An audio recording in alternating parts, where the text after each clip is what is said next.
Yeah, man.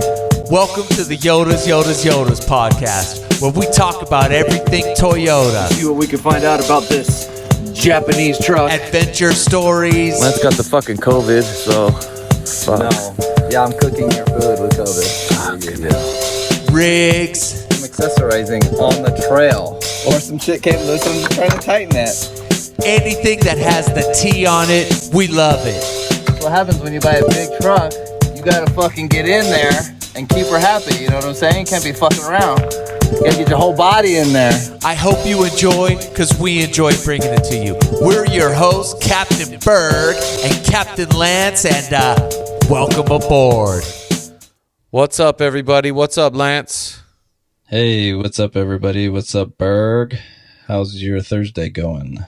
My Thursday's going pretty good, man. I got those hammer hangers installed today. Yeah, man. I saw some pictures on that. Looked like it was a fun little experience you had there. Oh my god, dude! Let me crack this brew. Wait a minute. Is that a Rudy Broody? Rudy Broody. All right. That's the little. In case anybody was wondering, Captain Berg is an alcoholic, and I haven't had a drink in 6 years this last January, so I drink the root beers. So if you hear me cracking a brew, this is the old Henry Weinhard's. Very nice, and congratulations on the 6 years sober. Well, thank you, sir.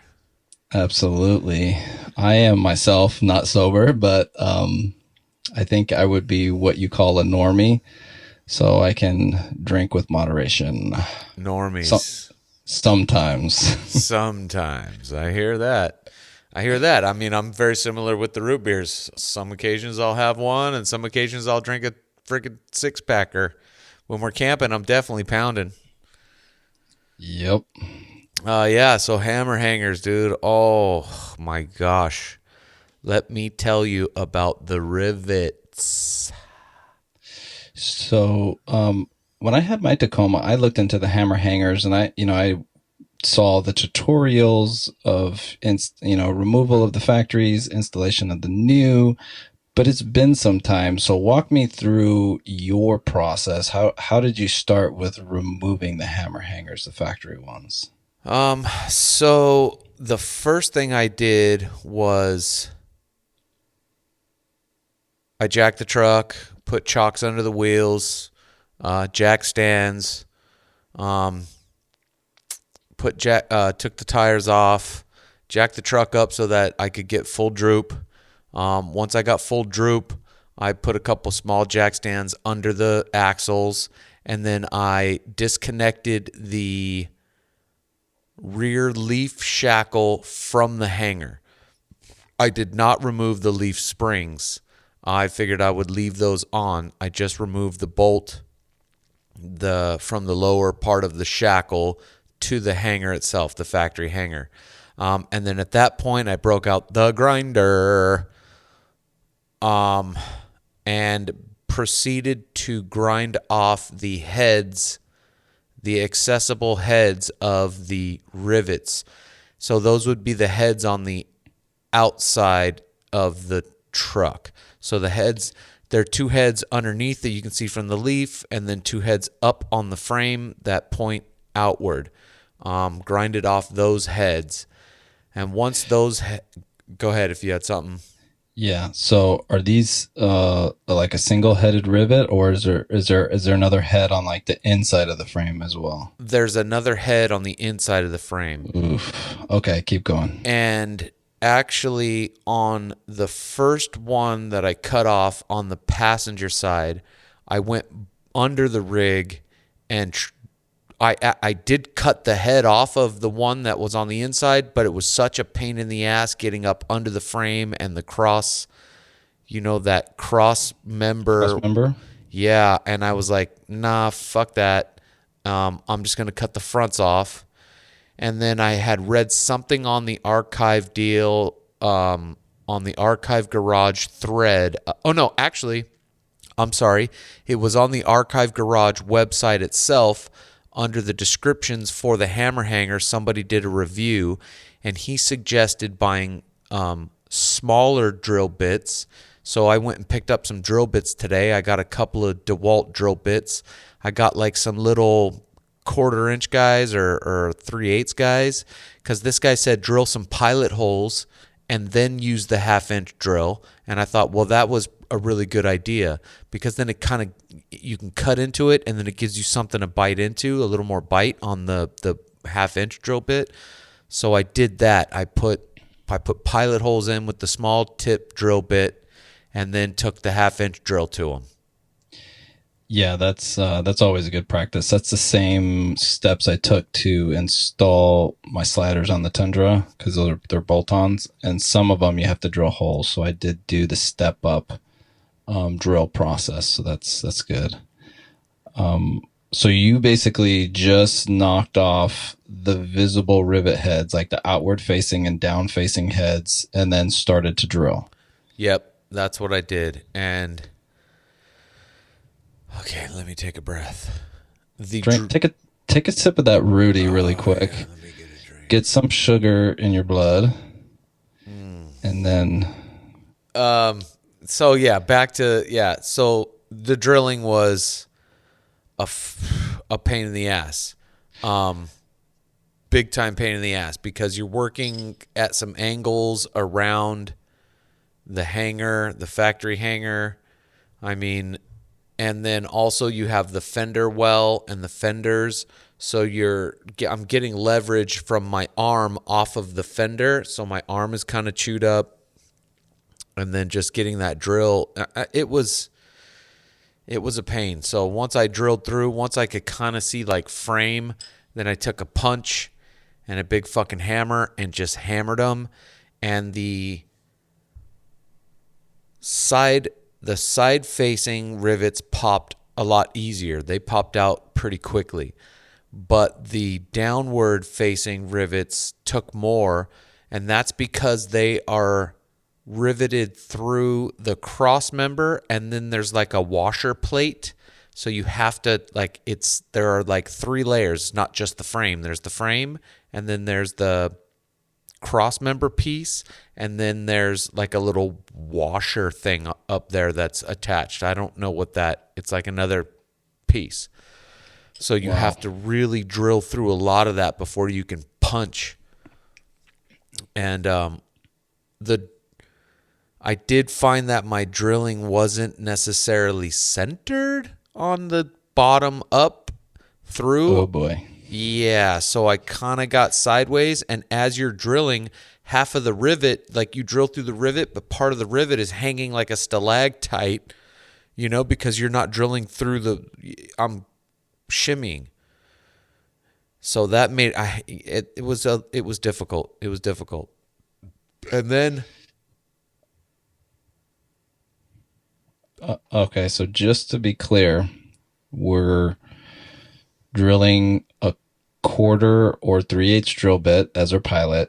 Then we're stepping up to 1/2 inch, and then we're using a punch and a hammer, and we're hammering out the remainder of the rivet. Yes, that's correct.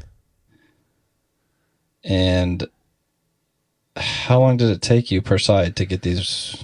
Well, I was bouncing back and forth. I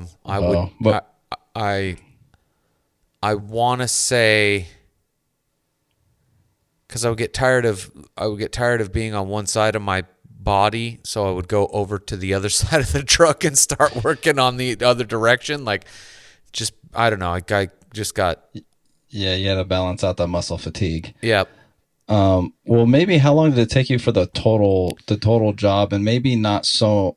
Maybe let's just get time for cutting rivet heads and basically getting the hangers off. That took like 3 hours. Oof. I'd say I took like 3 hours. 2.5 to 3 hours. And I got those off. And then once those are off, I went to put the hammer hangers on, the archive garage hangers up. Which are now bolted in, correct? Yes. And as I get those going, I realize that you really have to, once the holes are drilled, then you really have to take that 1/2 inch, because you can get the rivet to pop, but then the hole itself isn't quite a 1/2 inch hole. So I had to make sure to get the drill and push it through completely so that the hole is a 1/2 inch, because I couldn't get the bolts in. And I was like, okay, so you really gotta, because if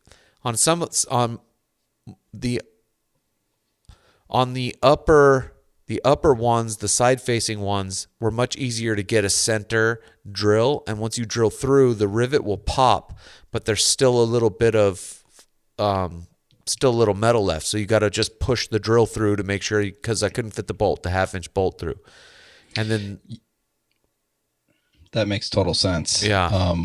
But yeah, it's just, as you're going through it, you're working on it alone, you're in the garage, you're getting fatigued, you're working left to right, and you're getting to a point where, like, okay, I got the rivet out, looks good, let's go ahead and try to stick this bolt in. And you realize, there's extra material there. Yep. Let's go ahead and run that drill bit through there one more time and get it cleaned up. Yep. And at this point, and then at this point I get the hanger hung with the top two, and now I'm trying to get the bottom two in, and they're off camber, because the drill bit shimmy, you know what I mean, and coming up from underneath.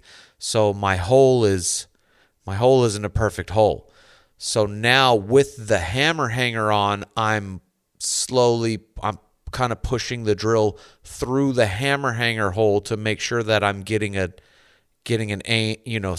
even then it's at a little bit of an angle. So without drilling the hammer hanger, and the hammer hangers are fucking 1/4 inch steel, so it's not really doing much to those, but I'm definitely having to kind of just work the drill through there a little bit more, and then get the bolts in from the back top down, and they were kind of at an angle.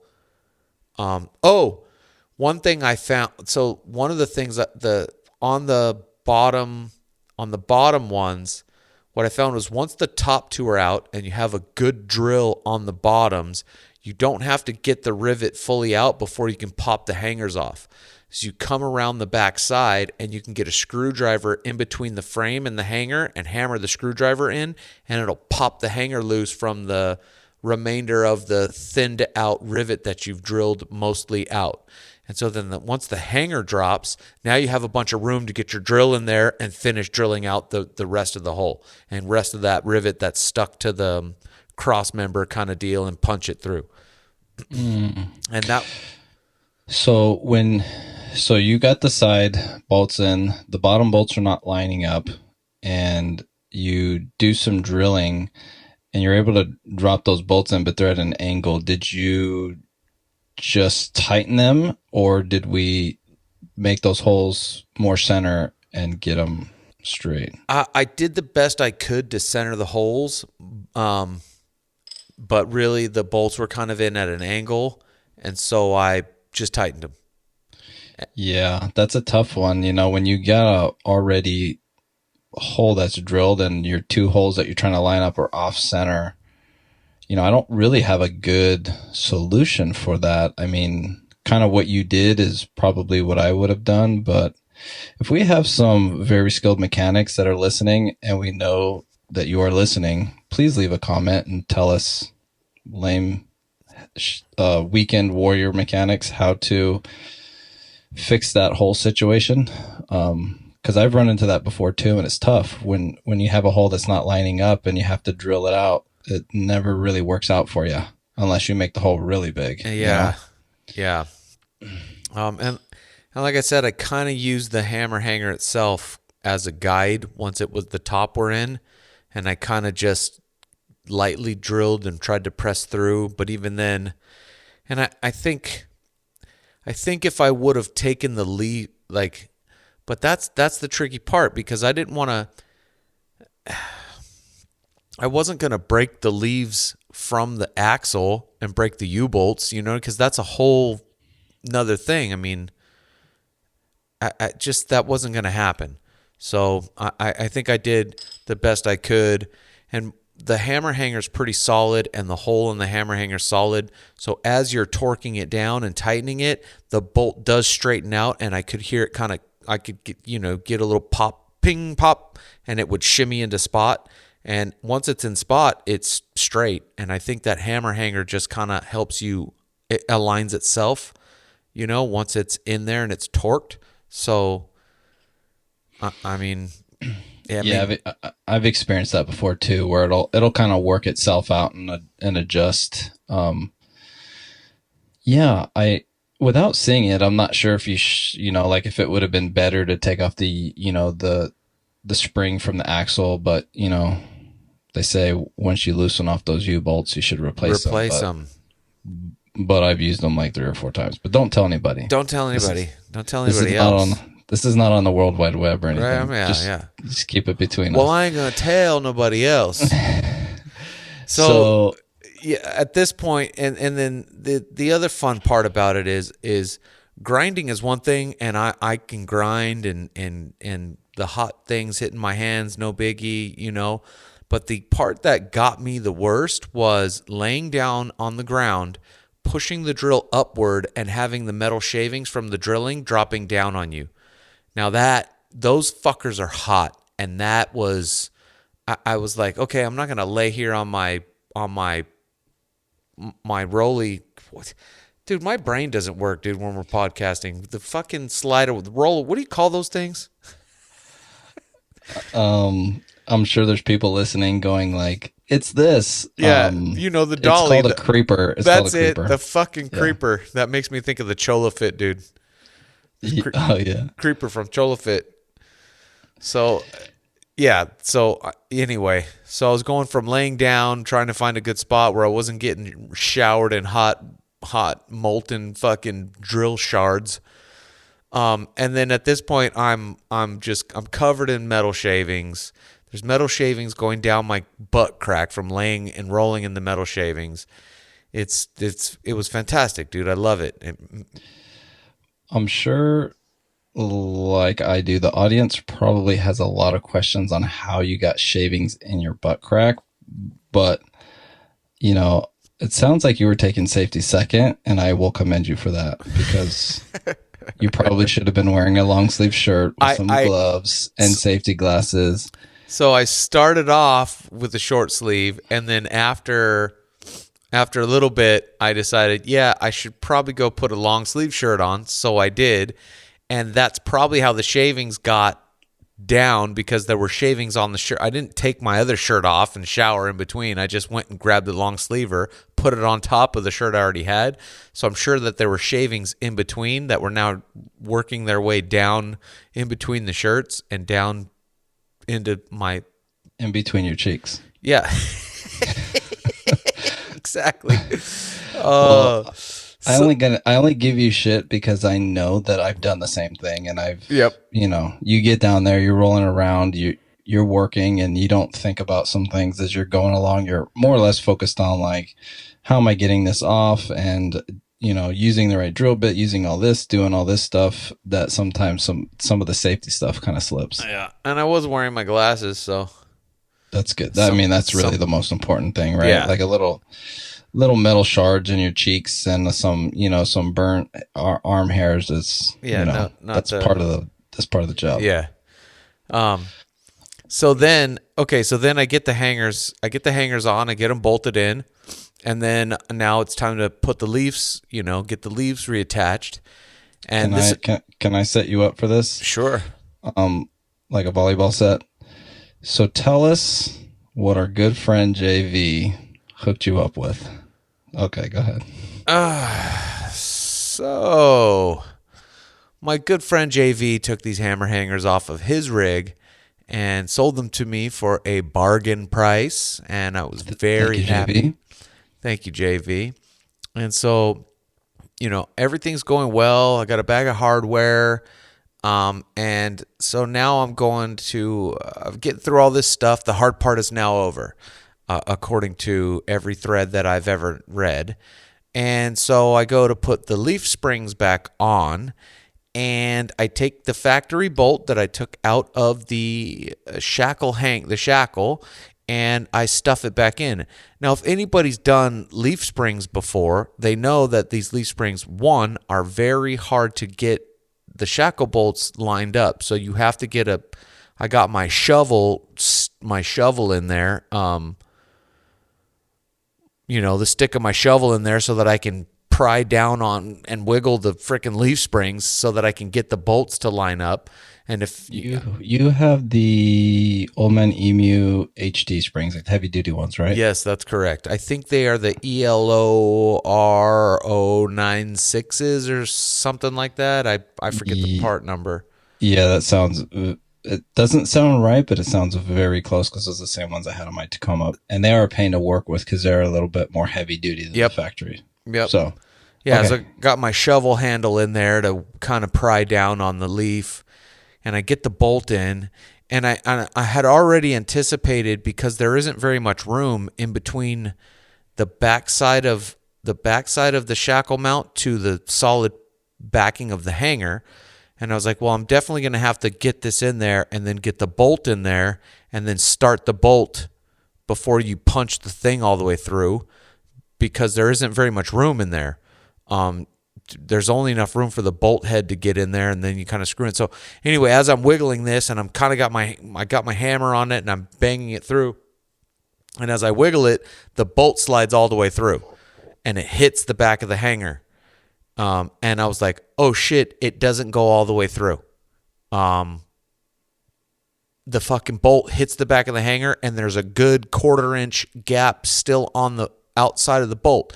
Even if the washer was in there, there's still so the factory bolt is too long to fit into the hammer hanger. And I was like, what the fuck? Like, seriously? And so I texted you and JV in the thread, and then I also was texting JV on the side like, yo, what's the deal?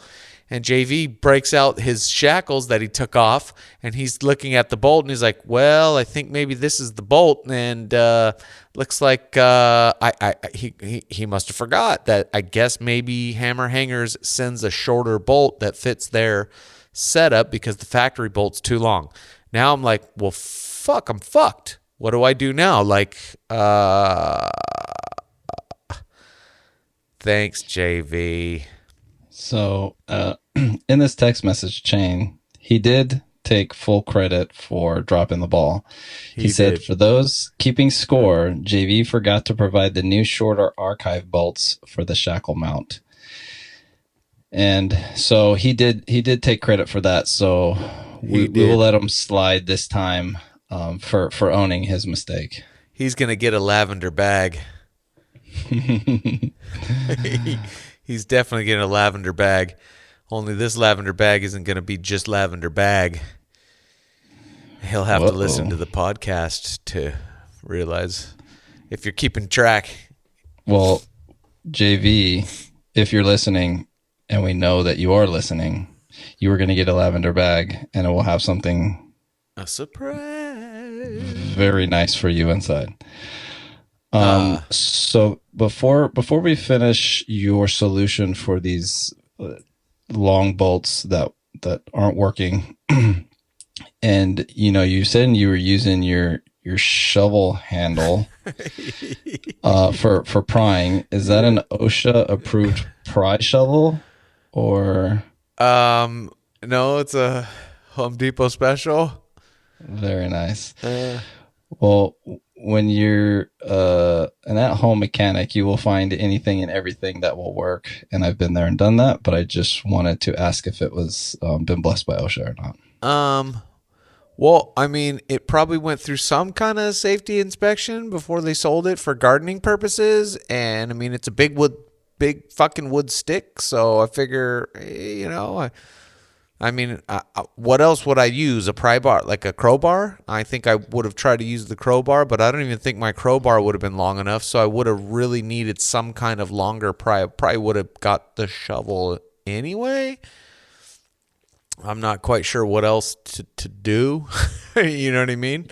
I mean, I give you credit for genius ideas on the fly. If you don't have the right tool, you make one. Yeah, I guess a big half-inch Dom tube would have been, quarter-inch Dom tubing would have been the old cheater bar situation. Yeah, and as long as you're safe, right? As long as you're Ish. trying to be as safe as possible. Look, the truck is chalked. It's on jack stands. It's, I mean, I got jack stands under the truck frame. I got jack stands under the axle. I got the jack under the axle. So I mean, I think I'm doing all right. Just All right, my you're wooden stick. good. Your pry shovel. Okay.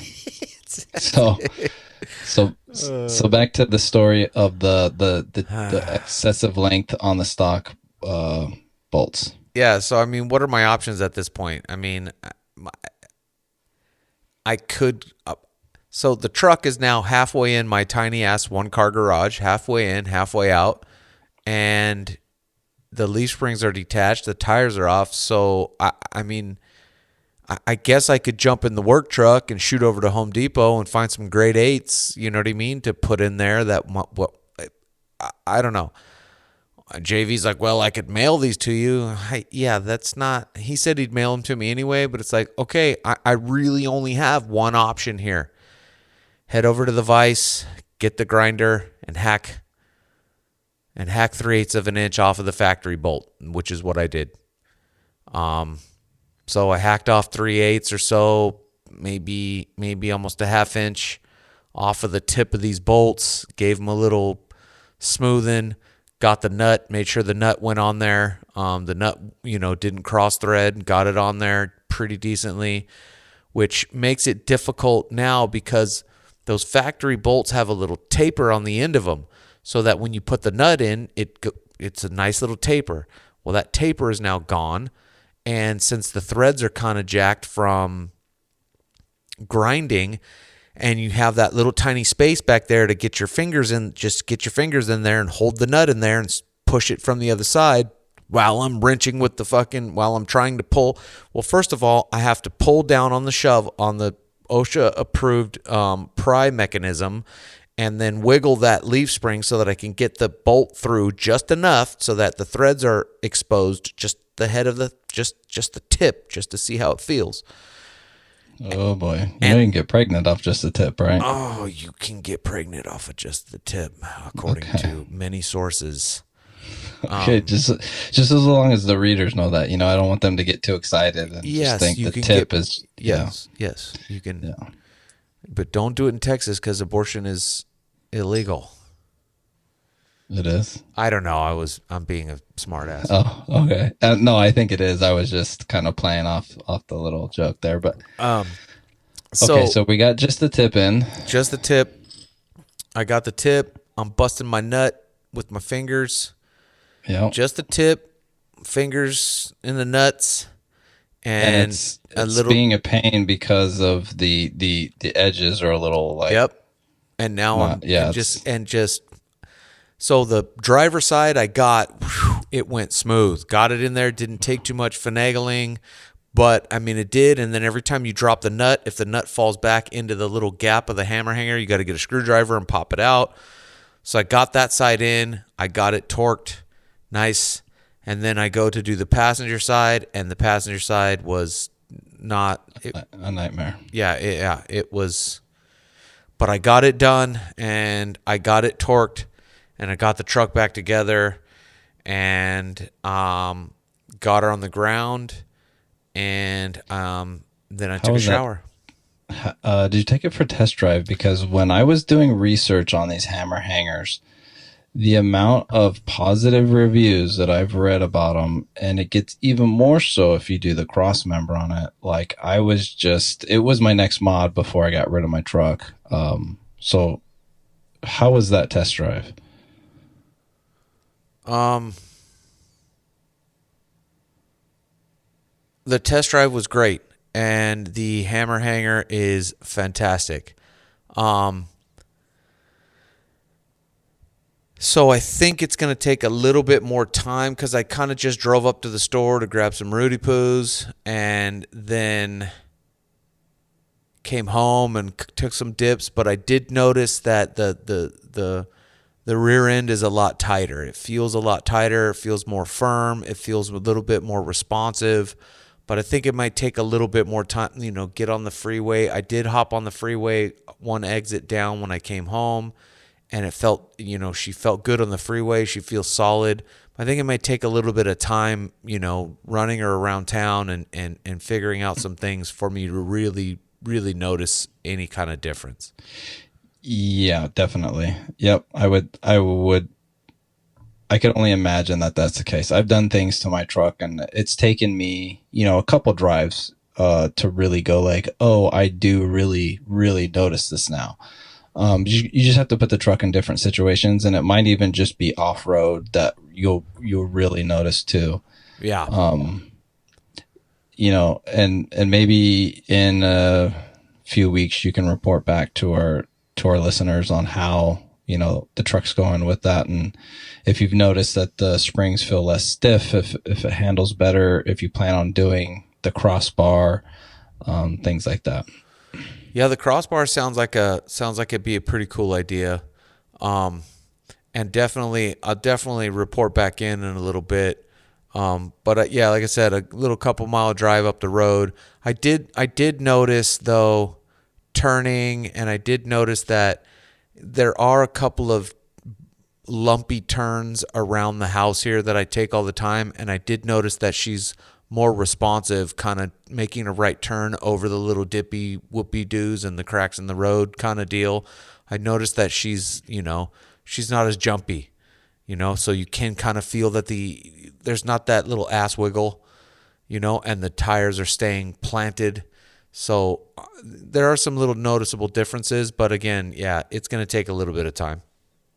Yeah, absolutely. I was just seeing if on that test drive you noticed anything really significant, but I could imagine something like that. It's just going to take some time to really, get some seat time and figure out, the benefits of it. Yeah.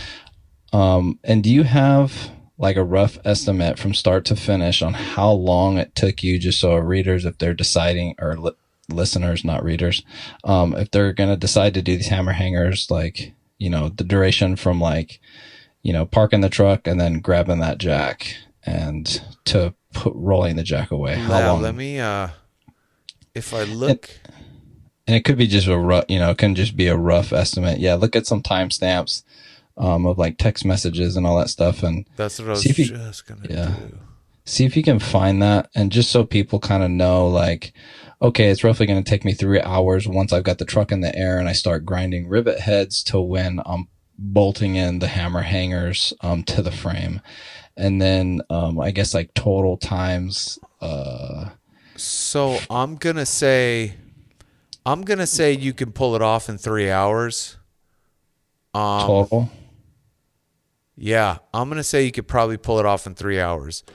It took me 4, but I'm thinking it only took me 4 because I had to cut those bolts, and that took cutting those factory bolts and then having to work that situation took quite a bit more time. If in fact those bolts, if the archive garage does send you bolts that fit and you're able to get those in, that would have taken a bunch of time off.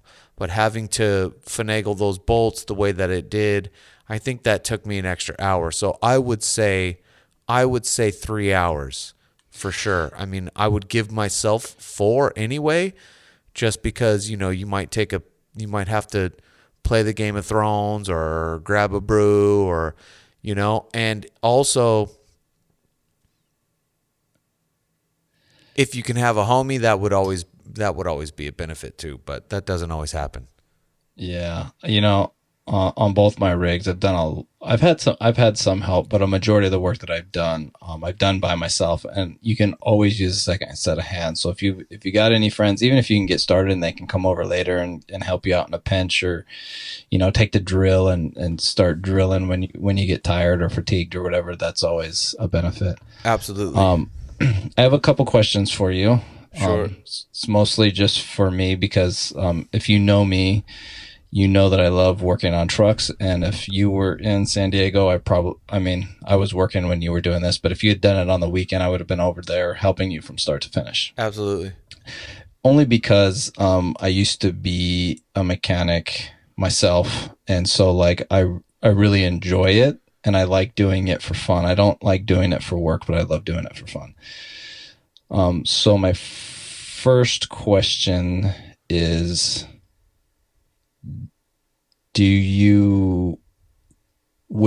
would have liked to have, or I guess let me start with my first question. My first question is, did you use one drill bit in each size, or did you have multiple drill bits in each size? So when one got dull, you could bust out a new one.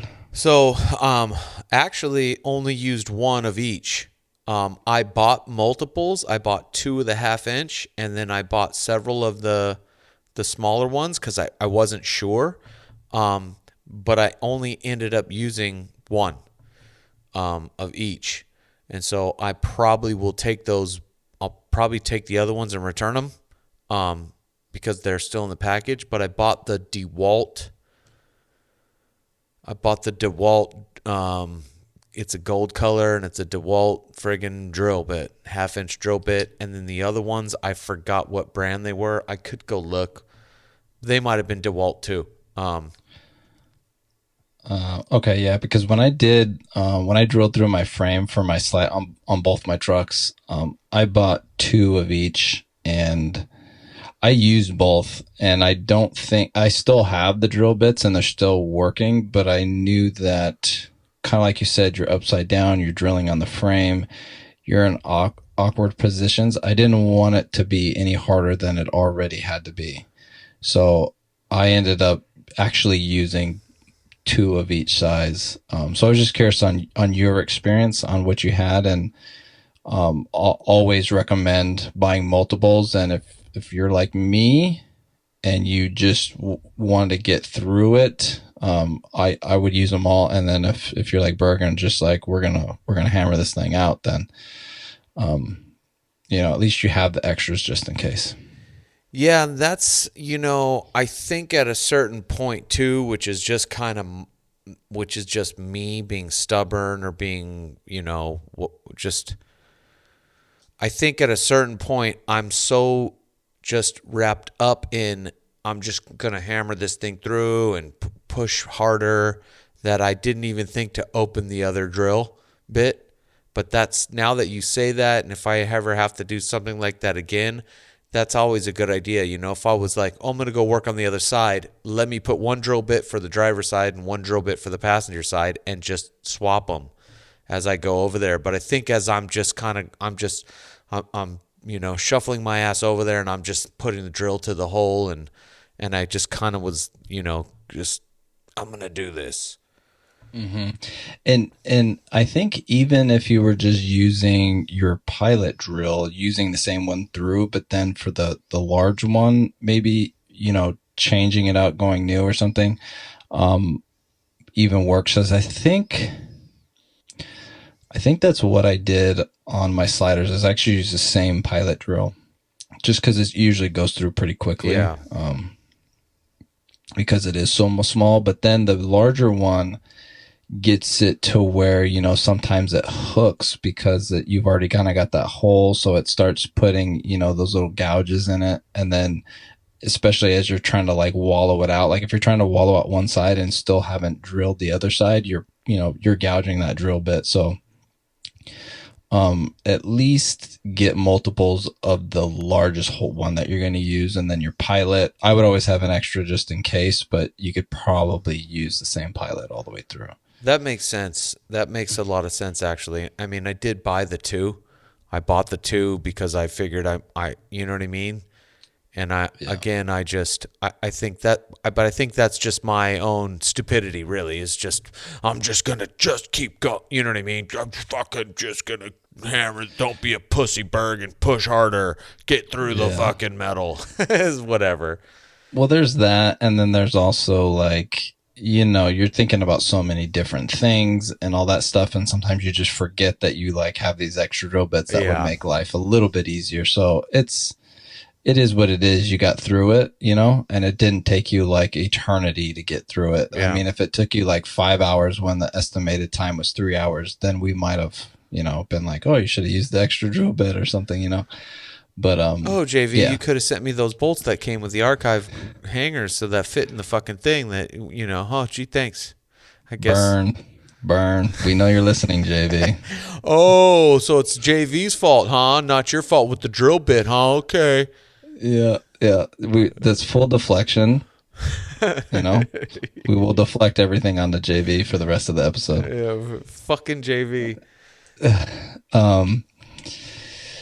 So we got overall time should be around 3 hours. Give yourself maybe like 4. Give yourself 4 just in case there's any kind of hiccups going along the way. Yeah.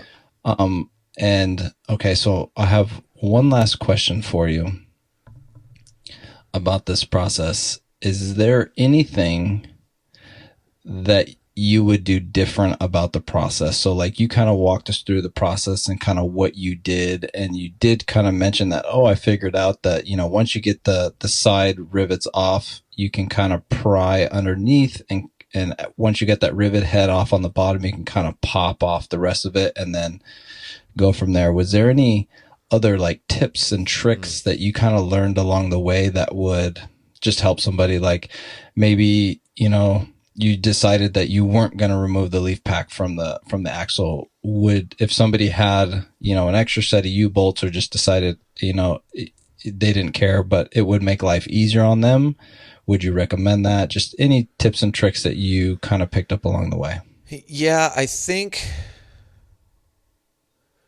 So I think.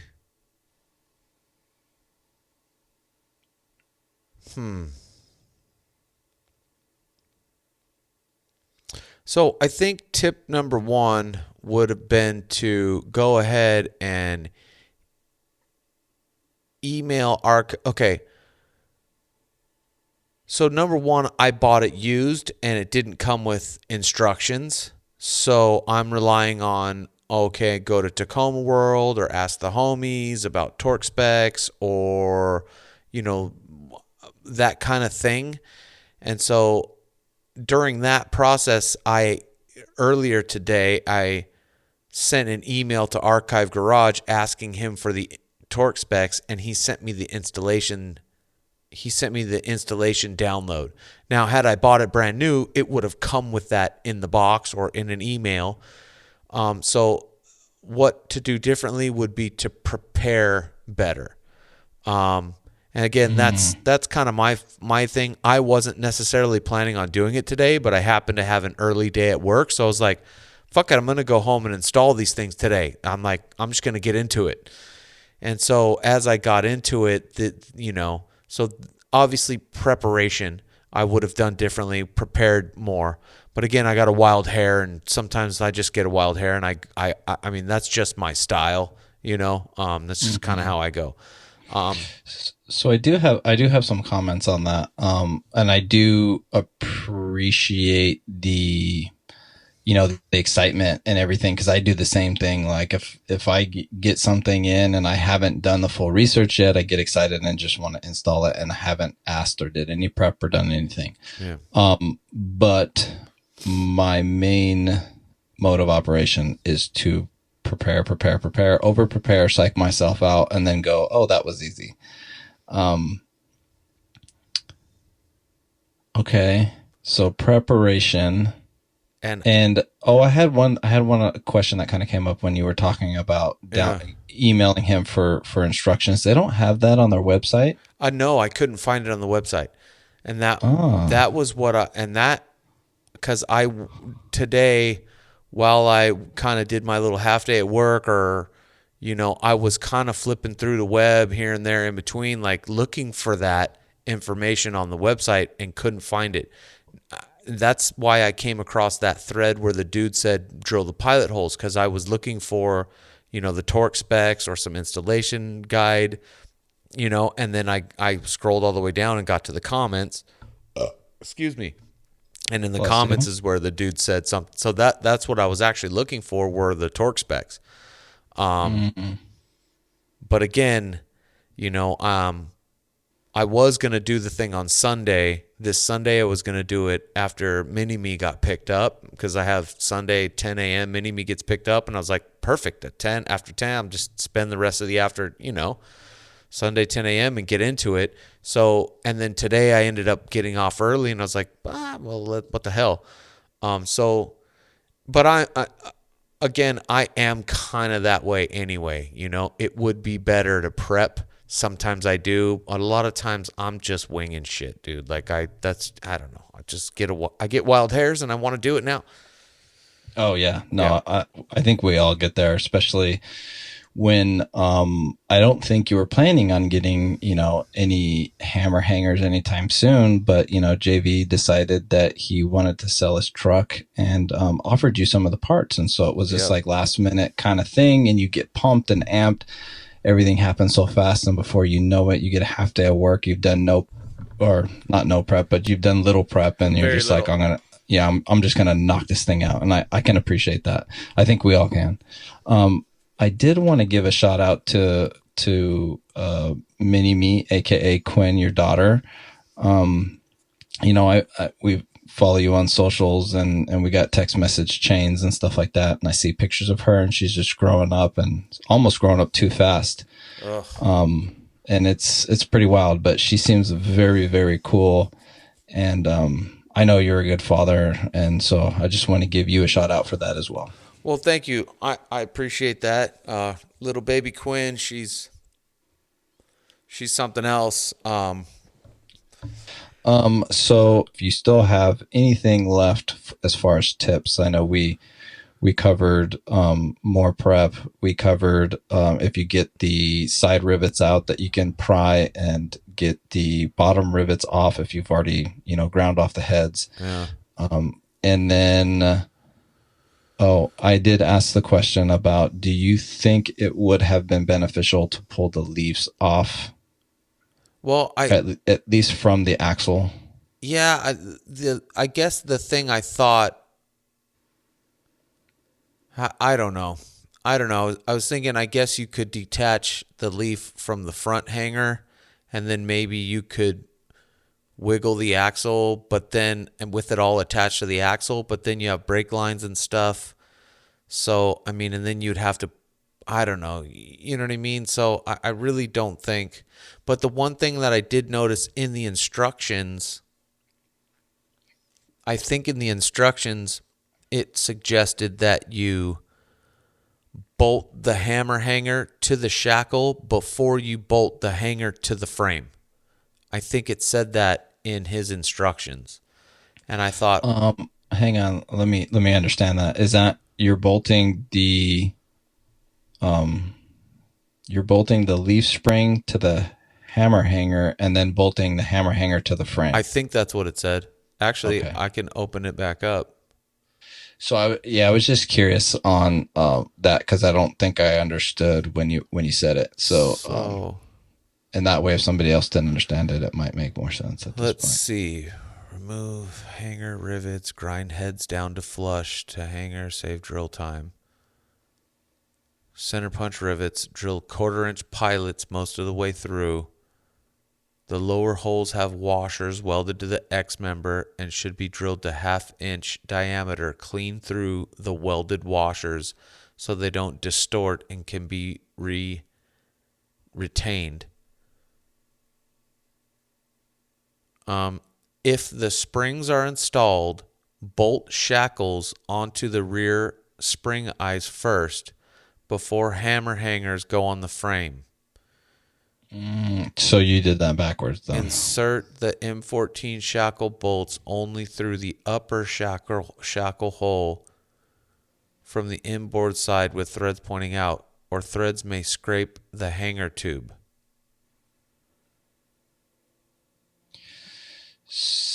Yeah. HH mount frame with arrow and shackle opening pointing toward the engine. I don't think it really matters, mostly because if you take off, or you're, taking off leaf springs or swapping them out, you're going to pull the leaf springs off and install them pretty much the same way that that you did it. Remove original shackle bolts from rear shackle hangers. They will not be reused.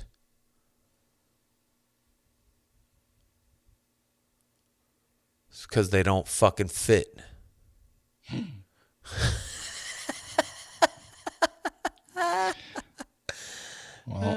Well, fuck That would have been nice to read before you got started, because then you could hit JV and be like, "Hey, man, do you have these bolts?" And he would have been like, "Yep, I'll overnight them to you, and you'll have them by this weekend." Well, let's just hope the old hack 'em and whack 'em. Those are some quality Toyota.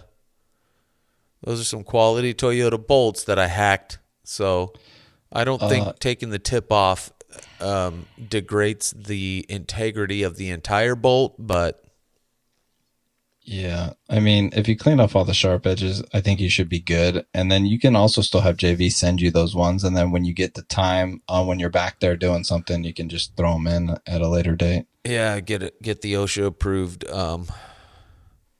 Shovel pry bar. That's it. Get the shovel pry. All right. So any other tips, or is that it? Don't be a fucking pussy and just get after it. No. Long sleeves, gloves. Definitely put long sleeves on right away. I mean, I put pants on. I was going to wear shorts because it's starting to get warm. And I was like, no. It's going to be metal everywhere.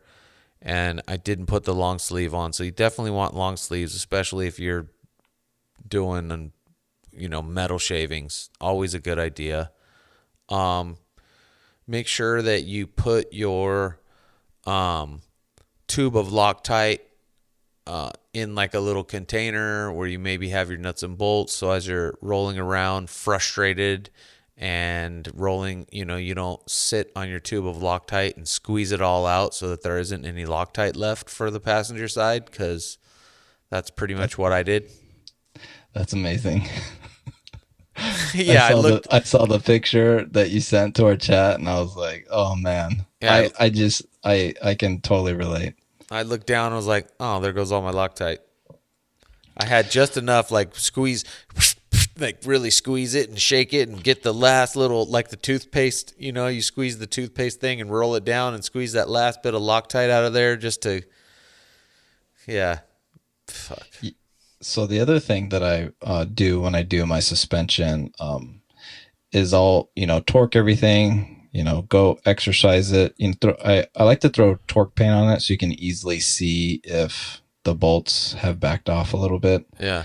Go exercise it, then come back and do the retorque, and then if you've messed up that torque paint, go ahead and put that back on there and make sure that you check that. I usually try to check that before and after each trip. Make sure nothing's coming loose. That's a good idea, dude. I fucking probably should use some torque paint. Yeah, they have paint pens, and then they have like torque paint specific stuff that you can put on there. Right. You can usually pick it up. I try not to use Amazon, and nothing against Amazon because they provide a great service, but they're becoming too big. And I'm a hands-on kind of person, right? I want to touch what I'm buying, and Amazon doesn't offer that. Now They have a great return policy, and they have all this stuff, and they get it to you overnight. But I tried to find torque paint at Home Depot. I tried to find it at Lowe's. I tried to find it at the auto parts stores and stuff like that. And I could not find it anywhere. So I ordered off Amazon. And I don't dislike Amazon, but I just am very careful on trying to just order everything. I don't want that to be my go-to. No, I totally agree with that. And I do this. I do the same more recently. I've been doing that. There's a lot of reasons why. Number one, they're just getting too big, and corporations that get too big is not a good thing. And then also just because I like to physically touch the stuff I'm buying, I want to see, is it quality? You just don't know these days. And there's some decent stuff on Amazon, but there's a lot of junk on there too. And it's so hard, and reviews help, but they don't you know, Yeah, it's no. hard to say like who's judging this, you know, like who are you? What are your standards? Do your standards match my standards? And if they're different, it doesn't matter.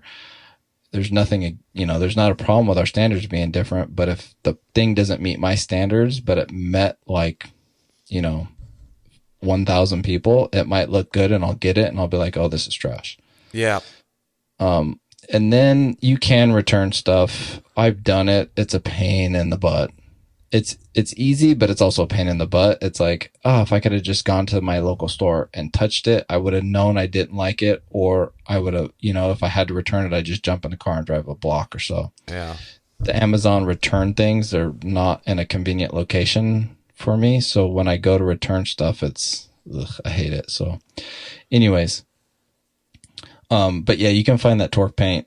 You'll probably have to buy it off Amazon, but yeah, you can buy a couple tubes off of there. And then, I think I went with a blue. I think they have like red and pink. Yeah, they have all these different colors. I've seen pink. Yeah. And whatever you like. I just chose to go with blue just because it's a cool color. I did. Go ahead. I was just gonna torque paint pink and blue. Yeah. Yeah, and then it's an easy spot check, right? Like once you've got everything torqued, you literally just slide your head under their truck and go like, I know that these are the bolts that I just worked on. Let me check them. Torque paint look good. I know it's tight. I don't, you know, like you don't have to guess like how many threads were showing last time, and is that the same number of threads, and or have to like physically touch everything. This way, it's a full visual. Right. So I like that. One last question about the leaf springs. Yep. And it is, you had the infamous leaf spring to stock hanger rub where the leaf spring kind of like splits off and starts rubbing on the hanger. And my question is, and ironically, I didn't have that with mine. I had the same exact springs on it, and third gen frame is the same as the second gen. But and I don't think it plagues all their leaf springs. I think it's just a few packs. But I also disassembled my pack and took some leaf springs out. I think I took 2 leaf springs out of my pack because it was just too stiff. I had to find that happy medium because I took my bed rack and RTT off, or rooftop tent off, after every trip. So I had to find the happy medium of an empty bed, good ride, and a full bed, good ride. Right. And it was my daily too. So I had to drive it every day to work. So you had this rub on the stock hanger. Do you have the same rub on the archive hangers? I didn't get the archive hangers or the shackles. So I just kept the factory shackle. I just put the hangers on. Okay. I did talk to, the archive guy. I don't know if it was Eric who replied, but the archive guys told me to chop the leaf, which is what's on the thread, the hammer hanger thread. And that's what a lot of people are talking about, is just chopping the leaf off. I don't know how I feel about that. But then when we were talking with Mike about it, you know, we kind of came to the conclusion that it doesn't seem like anyone's having any catastrophic failures about it, and it only grooves in so much. And then I also noticed, so again, I just kept the hangers, or kept the shackles that I had, the factory shackle. I did notice though, because of the hanger changing the geometry slightly, that where the spring is now sitting isn't as far into the shackle as it was on the factory hanger. That doesn't mean that it won't get into that point, but it is the way that the hammer hangers hang, the shackle is in more of an upright position, more close to vertical, so that leaf isn't protruding into the shackle as much. and I think that that's going to help. I can still see, and since there's already a groove in there and it's coming back out into that tapered area of the, where that leaf is a little bit more tapered, there's less rub. So I'm gonna run with it for now. If I decide to, and the guy told me in his email, he said that the hammer hanger shackles do provide more clearance, but they can still rub. I'm wondering if with these hangers having the shackle position higher, the way that it is, maybe it would kind of alleviate the situation with extra clean. You know what I'm saying? With it being the way it is. But at this point, I'm just going to run it the way it is after the conversation with Mike about maybe it not having any catastrophic failures so far. So, yeah, I think keeping an eye on it is good. Yeah. And yeah, I think you're probably fine.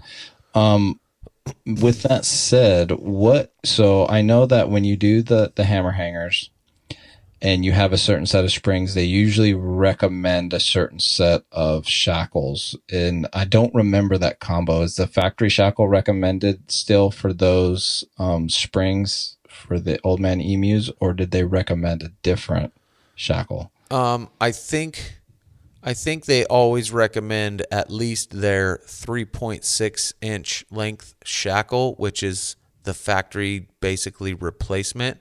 And I think the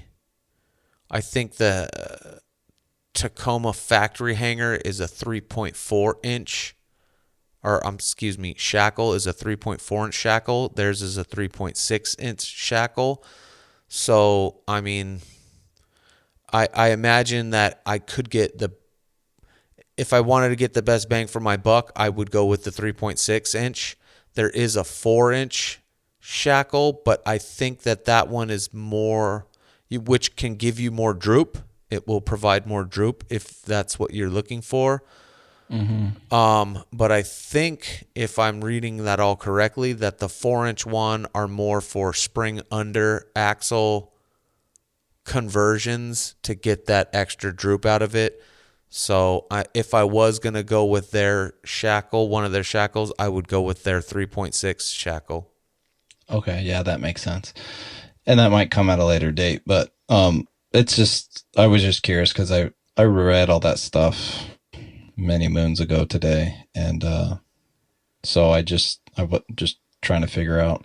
But yeah, so I obviously just keep an eye on that shackle, and if it starts getting a little hairy, just order you some new shackles. Order me some new shackles.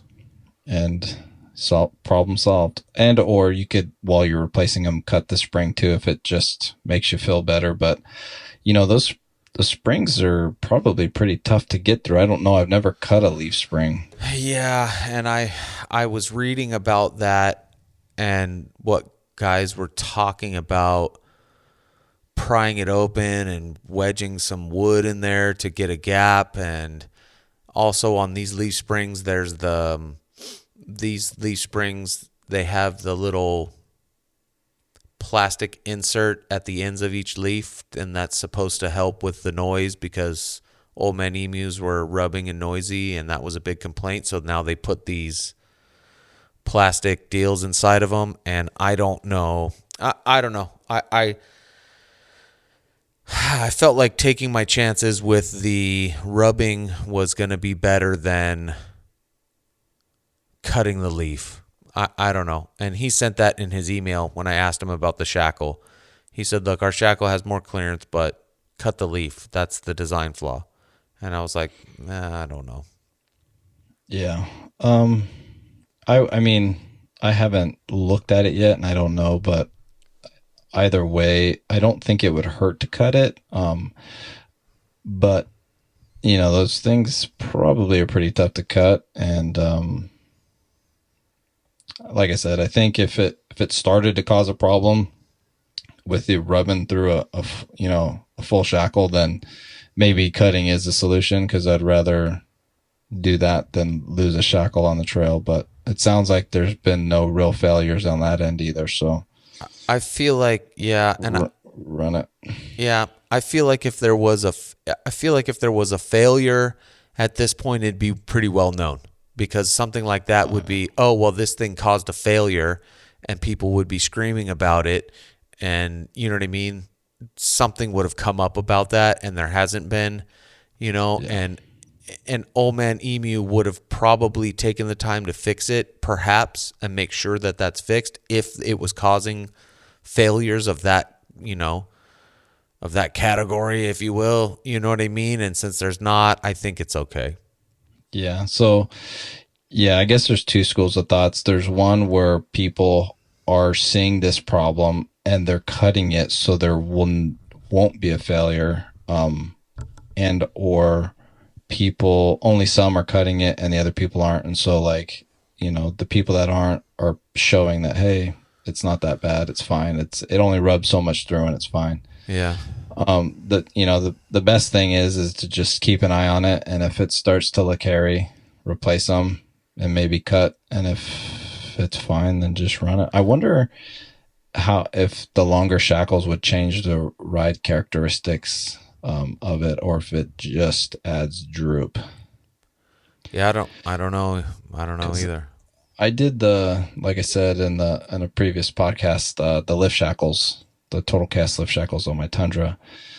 And it did change it a little bit. Like, I took it on that first ride, kind of like you said, and I didn't really notice much, but after I actually got to get it out and actually drive it around, I'm like, oh, it did change the ride aspect a little bit. It feels a little bit more stout, a little bit more crisp around the corners. It obviously sits better because mine was kind of sagging a little bit with all the stuff that I keep back there and the shell and all that stuff in the bed. So it looks better. It rides a little bit better. Honestly, having the rear sag so much, I think it even changes the way that the truck steers and everything like that. So putting it back up and getting it, because the front end was lifted and the rear end was stock, plus, the extra weight. So sagging. So the height difference between front and rear, I think changed the driving characteristics. And then when I popped that rear up, it did change it. Like, okay, but I don't know if those longer shackles are going to lift you. I don't think they're gonna, or if they're just gonna extend further out or whatever. Yeah, I don't know if they'll lift because they're. I don't know, but I do have a question for you on your. So you got Total Chaos. Is it a shackle flip? No, it's basically just a longer shackle. And the longer shackle provides the lift, but I think it's only 3/4 of an inch lift.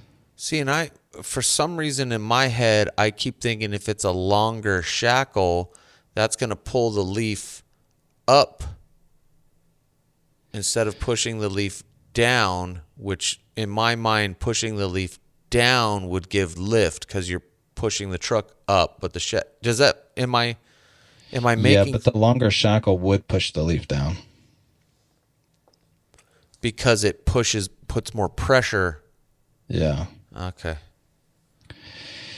Yeah. So it should, but I don't know if it says it gives more lift on the site when you buy them, or if the way that they're made, or maybe just the geometry on the Tacoma might be slightly different, that it maybe just pushes the leaf further back, instead of like pushing it down, it just pushes it back, which would maybe essentially keep it at the same ride height, but give you more droop. And then obviously it would clear more, so you're not rubbing on this rogue leaf that wants to rub on everything. Right.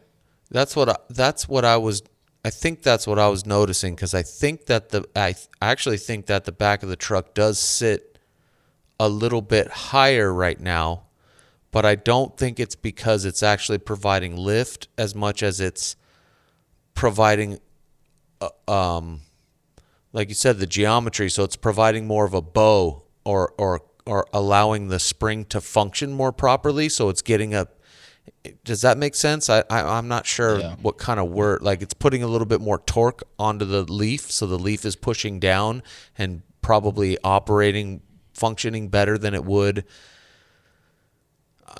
on the factory hanger, I think is what I'm getting at. Yeah. No, I know what you're trying to say. Yeah.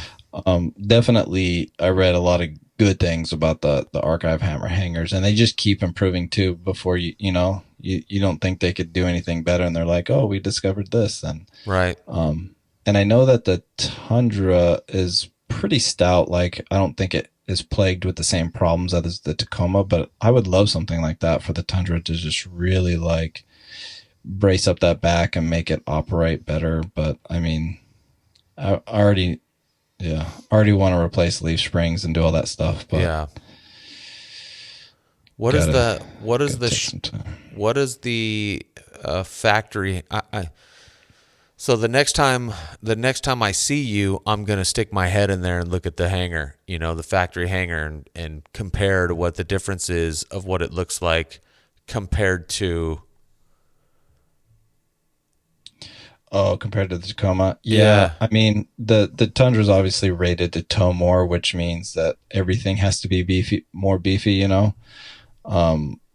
So I know I've been under there, and it's a lot more beefy, and even just the way it rides, it's more secure, more stout, just tracks better. But they're kind of completely different animals, but it's almost like the bigger brother. But yeah, it's bigger, stronger, faster. Yeah, that makes sense. So, yeah, but I mean, absolutely. That was my cue to. I was doing that. I was trying to do that last time you started talking about. I will try to convince everybody who is in a Tacoma to buy a Tundra, because they will not regret it. That's it. I mean, here we go. I got Mike already. I'm working on Luke. I think Mike has been working on Zach, and every time I see Zach, I try to get Zach too. It's just yeah. I will work on everybody. We'll have to change the name to Tundras. Yes. This is my dreams. This is my master plan. It's so funny, dude. That's funny. It's so funny, too, because Luke has done so much to his truck now. It's like, well, I'm not. I'm going to get both. I should have both. I'll take the Tundra and tow the thing and do the deal, or what? Well, we've been working on Luke's truck quite a bit. First gen pre-runner, 2-wheel drive, full long travel bolt-on kit up front, and then we're doing spring under in the rear, a lot of custom stuff, and we're both learning as we go along. I'm actually surprised that he was willing to just start hacking things, and then we were just figuring it out. Cut the fucking thing in half, right? But it's exciting, right? And it's great because it's not my truck or my money, so I love it. But I talk to him about that all the time. I even say, like, start with a first gen Tundra 4x4. We'll basically do the same thing, but with a 4x4. So that way he doesn't have to go hard, and the newer Tundras start getting pretty expensive. So I'm like, let's finish this project. Let's get it operating cleanly. So a couple more years of operating full clean. And then when we get bored, and we also talked about, like, the truck just doesn't have enough power. Like, his truck, I mean, your truck is fine, but his truck just doesn't have enough power. Like, and now with all that suspension, it's like you almost can't even get up to speed half the time to actually use the suspension, So I'm like, we talked about motor swap. To me, that seems like a bit much. Putting a 4-liter in it? No, man. I'm trying to convince him to do like a first or second gen Tundra engine in it, but he wants to go Chevy. He wants to do an LS swap. LS swap, yeah. Which is great. They're great motors. But I'm kind of in the camp of, let's get you in a 4-wheel drive and get you in just a truck that already has a V8 in it. Right. Keep it simple. Like, motor swap seems like a lot, especially in California, right? If you're trying to make it smog legal and all that. So I'm trying to convince him, but you're right. There's so much that's in that truck. It's a ton of money, and it always sucks starting over. I mean, my Tacoma was mostly bolt-on stuff, and I started over, and it's painful. Yeah. But it's so worth it to me. Yeah, I hear you, and I would, but at this point, I'm probably feeling like Luke. I've dumped so much money into this. Well, just recently into this truck, like and I was really close before I bought this house. I was really close to getting a 4Runner. I almost pulled the trigger, getting a 4-wheel drive and getting a 4Runner and selling this truck and getting the 4Runner that I could pull a lot of stuff off of this truck and put it onto the 4Runner because, I mean, shit, the whole front end could come off of this truck and go on the 4Runner. I mean, it's identical. So I was really close to doing that, and then I just decided, I don't know, I decided to buy this house, and then after I bought the house, I decided to fix the oil leak on the Taco, which cost me a ton of money. So now I'm just into the, I'm just like, all right, well, I'm into the Tacoma now, and it's not going anywhere. So that's kind of where I'm at. You're into the thick of it. Yeah. Yeah. I mean, it's tough. It's tough to start over, right? And I agree with your decision to not buy the 4Runner and buy the house instead. Yeah. Much better decision, more sound. But I usually just give people a lot of shit. I really want people to get into Tundra because it'll change their life, but only if it makes sense, right? Only if it makes sense. Because it'll change your life. It will, dude. You heard Mike talk about it. It is like the best. Buy like a Tundra, fire your therapist. Yeah. Yes. Sell everything and buy a Tundra. Well, I mean, I could still sell the damn thing, this truck, and get a good penny for it. You know what I mean? Yeah. Like, especially with the work I've done to it, I could probably get decent coin. My whole thing is just another. I don't want the car payment, And if I was gonna do the 4Runner, I was gonna pay it up. You know what I mean? I would have I would have gone and put a down payment on something probably because I wouldn't have been able to pay cash, and then I would have swapped everything, and then I would have sold the truck and then paid off the 4Runner and then had a pretty decently built 4Runner. I don't know that the house thing. It just wasn't, the timing wasn't. Yeah. It wasn't in your cards, and that's totally fine. I mean, I think your decision you made was an amazing decision, and I would never look back. Yeah, dude, but the house is already appreciated, man. I'm super stoked. That's tight. Yeah. But when the timing is right, we want to get you. Yeah, we'll get there. We'll get there. I'm not against it. I was looking at them and I was asking you guys about it. That's kind of how I know about the 2014, I believe, because that's when they shifted to the body style that looks like yours, and it doesn't have that pointy nose hood, which I don't like that. Not to say I've seen some really nice looking ones out there, just not my bag. I like the front end that looks like yours. That's the one, and I think 2014 is the year that they started to do that. The interesting thing about that body style when it came out, I believe in 2007, is I hated it. And guess what? And normally trucks grow on me. I still hate it. I agree. And that's really funny because when the second gen Tacoma came out, I kind of was like, like I said in the first podcast, dude, there was a chick in high school who had a brand new 96 Tacoma. And that was the second year, I think, that Tacoma had that Tacoma. I think 95 is when they came out with the Tacoma. And that in 96, she had a brand new one.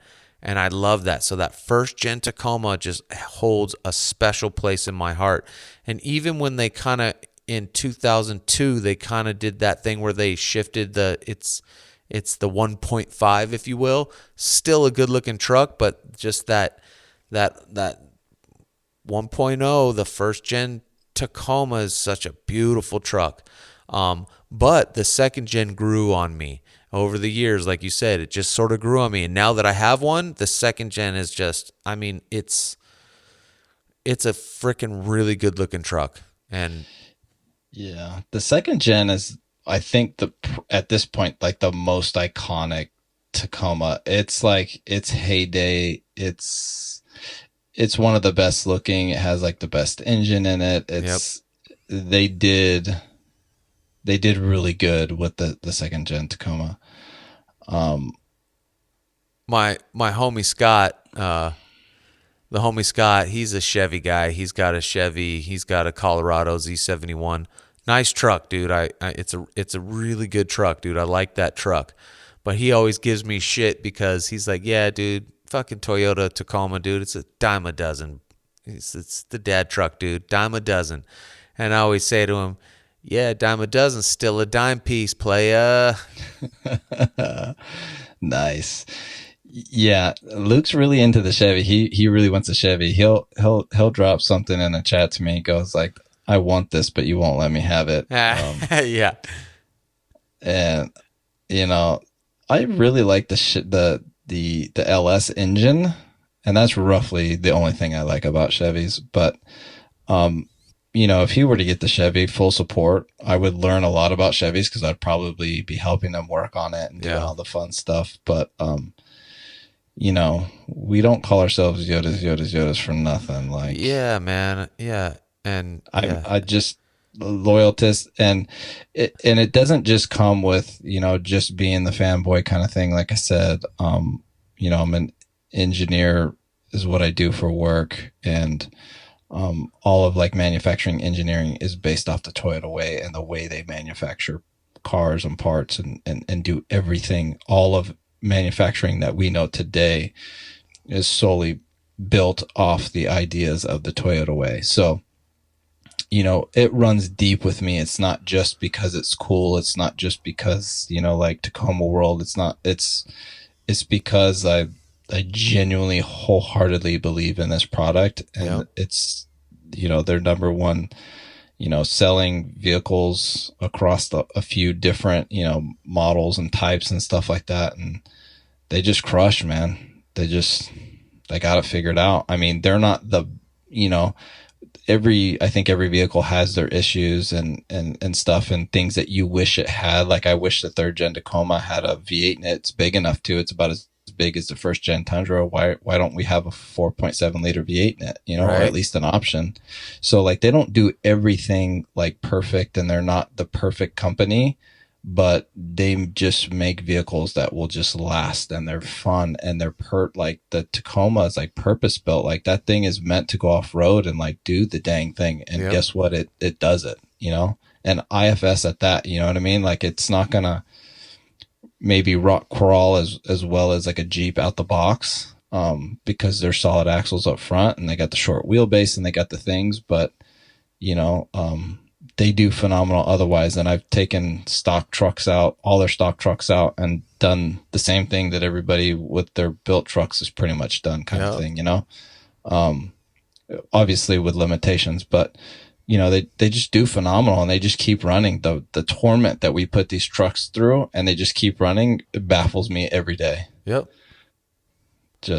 We can torture these trucks so hard, and they just crank over. Let's go. Yep. Where are we going next? Yep. I mean, I was surprised that mine sprung a leak, but it was,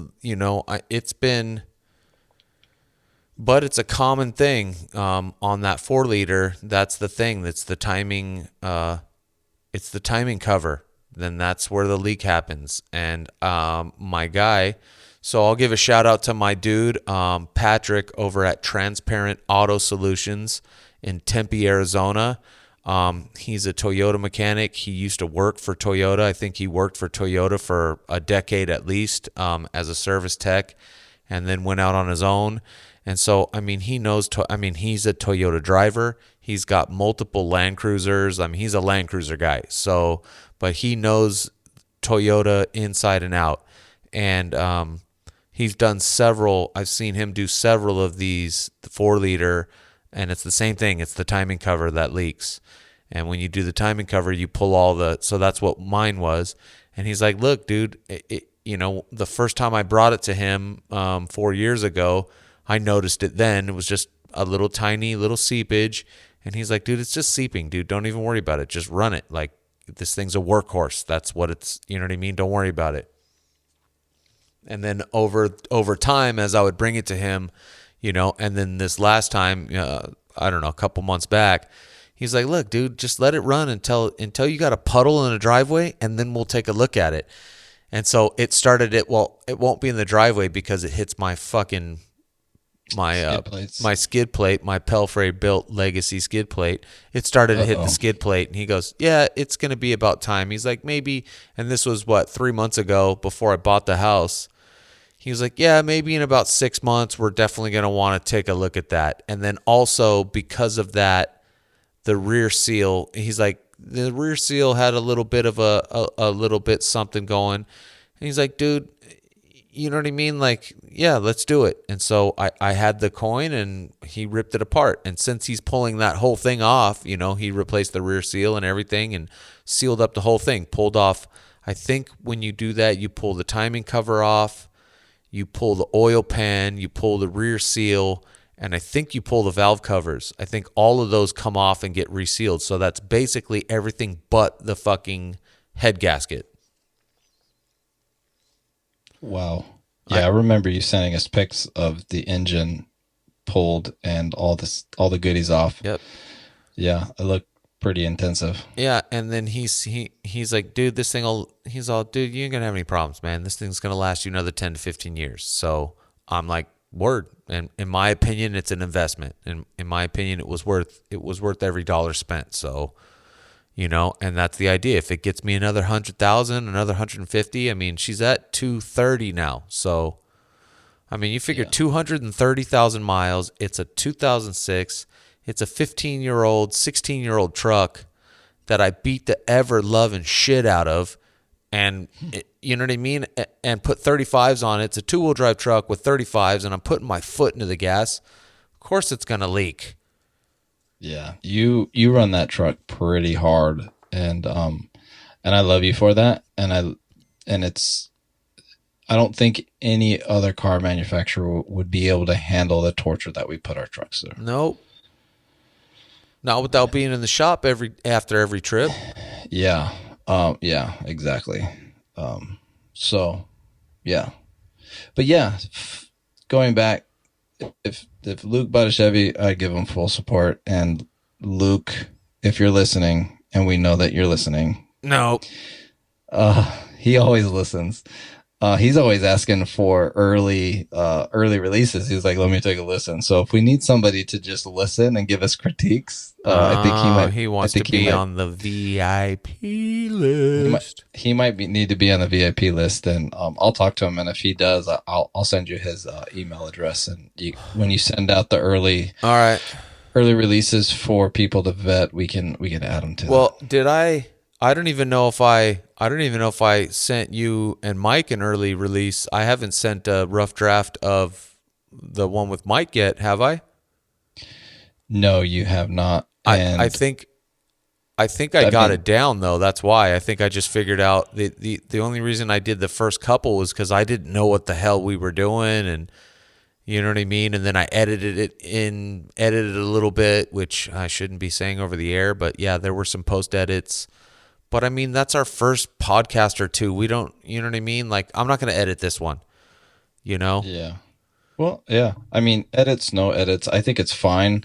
It's just, yeah, it's raw, it's real, it's us. And I think it's great. I think if I edit anything, I'm just going to remove like background sounds. If there are some little background noises that we're making, which is what we would do when we were recording vocals for hip hop or recording vocals for singing, then you would kind of go in and that's just kind of second nature to me as I'm listening through, just kind of fine tuning that, you know what I mean? And again, podcasts are supposed to be raw and organic.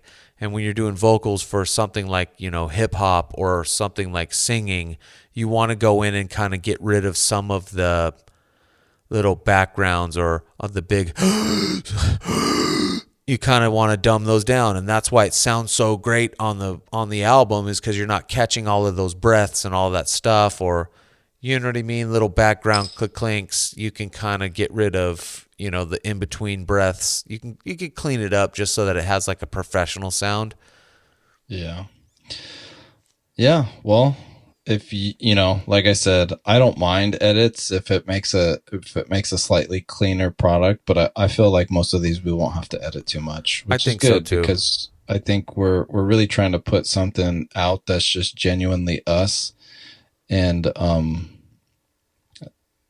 as long as we're not too out of hand, I think unedited is fine with me. I think so too. Like I think sometimes we're going to be spot on, sometimes we're going to be slow, sometimes we're not going to know exactly what we're trying to say, but that's normal life, right? That's a conversation that you're having with your buddies. Yep. It happens, you know? So I think it's fine. For sure. I think at this point we're running pretty good here. So I was thinking I'm about ready to call it. Same. I thought maybe we just might introduce our next interview. The girl from Lady Owned Toyotas, which I can't think of her name. I know she's at Bella Blue Taco on Instagram. So if you want to kind of look at that, and I told her in the email, I just said, hey, you know, we're just going to talk about Lady Owned Toyotas, and we're going to talk about, you know, what we talk about. So yeah, Bella Blue _Taco is her. That's her personal Tacoma page. And then Lady Owned Toyotas is her, you know, her Yotas Yotas Yotas deal. So. Okay. Yeah, I'll definitely have to take a look. I know there's quite a few ladies that are kind of in that circle there. Yes. Which is awesome. I think it's so awesome that these girls get together and they do these fun things. And I see their posts and they're getting out there and they're doing the thing, and it's so tight. So tight. And I met her and a couple of her other reps at the Keep Our Desert Clean cleanup that I went to.